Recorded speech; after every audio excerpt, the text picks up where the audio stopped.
prepare myself to get to points like this. But it's just a blessing. I can't complain. What was the second one harder than the first one? That's a good question too. Yeah, probably. Just because, I think the Achilles might be a little bit harder than the ACL, but I think with the back-to-back years of like I was talking about earlier, the why me moments, in my darkest days, those are like, is this going to be my story, But like I said, leaning into the guys around me, whether they're playing or they're on IR as well, leaning into them and learning from them where I can, whether that's in the film room and I'm not playing or, I'm back out on the field trying to get any pointers I can from the guys that have had those reps so that when my time comes, I can make plays. Did you feel kind of all that with that pick today? Yeah. I think of the pick for sure, but I also think about the things I messed up today. And that's kind of on the forefront of my mind. So there's a lot of work that I got to continue to do. But like I said, if we keep growing, keep getting better, and not making the same mistakes, I think we're going to be in a good spot. What you mentioned you haven't really had necessarily a linear path in the NFL. How much do you think that helps you get to this point after those injuries? Yeah, I think it builds resilience, mental, emotional resilience. I think whether I'm on a football team and I'm going to have adversity here or whether, I'm sitting at home with my family, I'm going to have adversity there, So it's just kind of building the resilience to respond on things that you can't control that may not be going your way, make the most of them, learn from them, and keep moving forward.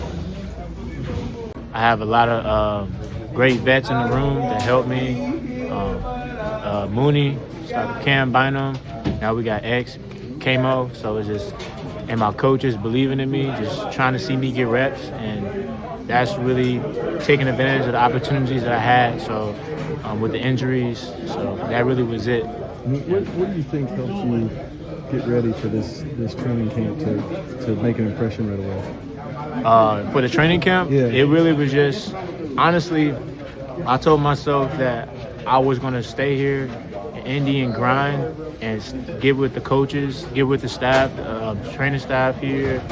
So all summer the sports medicine stuff. Like I was training in the facility, and I was just trying to make my point that I want to be here, I love it here, and I want to do it at my best foot, put my best foot forward so I can make the team and do what needs to be done. So. When you got the concussion last week, what were you thinking? Like, I want the playing time to make my case? Or? Yeah, it definitely was a small little bump in the road for sure, but the training staff took great care of me and made sure I had an amazing recovery, so thank the Lord for that, and I was able to go through the protocol. It went smoothly, and I felt great out there today. So. What do you think? I know your college career, you in a couple different programs. How do you think that prepares you to? Yeah, I had a great staff at Indiana State. Been able to play with some great coaches, seeing many different defenses. So that was great. And then me transitioning to Tulane, I was able to see a whole different world with, again, new defenses, playing high level competition. And you see on our team at Tulane, we had a bunch of guys in the NFL now, so going against those guys every day helped me out a lot too. And then maturing, off the field, me being able to leave some place I was comfortable at Indiana State and have to step into a new position in New Orleans at Tulane. So that's really what kind of helped me. First and foremost, I think I had a lot of fun out there. I kind of had to remind myself before the game, right, this is why you play. You play to have fun, just try to go back to the little kid who was playing in the backyard. Because you get to this stage and there are a lot of things that can overwhelm you, but luckily I've had a lot of big games that I've played in my life. So been in this situation before, right, where there are a lot of expectations, and always just go back to my roots, that little kid who loves the game. What do you think you grew most in over the course of training? Yeah, that's a good question. I think overall the thing I grew most in was just not really caring, just going out there and letting it fly. I think sometimes, like I said, in the past I've just put too much pressure on myself to try to be perfect. But luckily, obviously I'm in a situation now when, Daniel and Ant are getting a lot of the 1s and 2 reps, and I'm just, got nothing to lose. Go out there, let it fly, have some fun. That's just kind of been the mindset, not giving the defense too much credit. Always reminding myself, look, they got to stop us. All right, this isn't us trying to go score on them. They got to stop us. So yeah, that's kind of been the mindset. I thought it was a hell of a team effort on both sides of the football, really all three phases. I thought we played complementary football all the way through the game with those young guys going out there competing.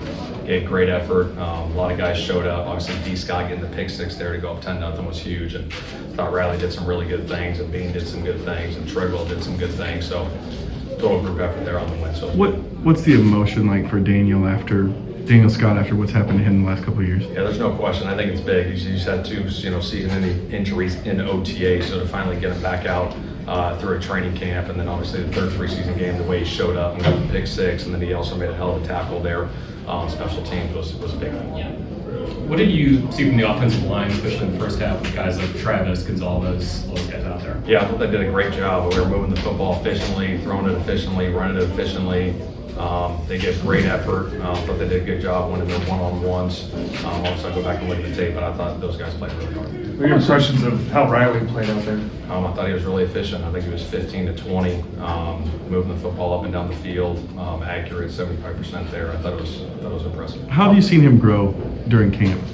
Really good. He's a grinder. That guy loves ball, always working, studying the game, and obviously this was an opportunity to go out there in the first half and see what he can really do with those guys, and I thought he did a great job with it. We saw what Laquan did. What can you say about a guy who's been in the league this long and still finding ways to make plays, and obviously never really complains about whatever role he has? That's a great question. I think he's your perfect example of a guy that continues to fight and grind. A former first-round pick that just owns his role, goes out there, has done a great job, special teams, a practice squad player, just does everything right, and he works his tail off. He never complains.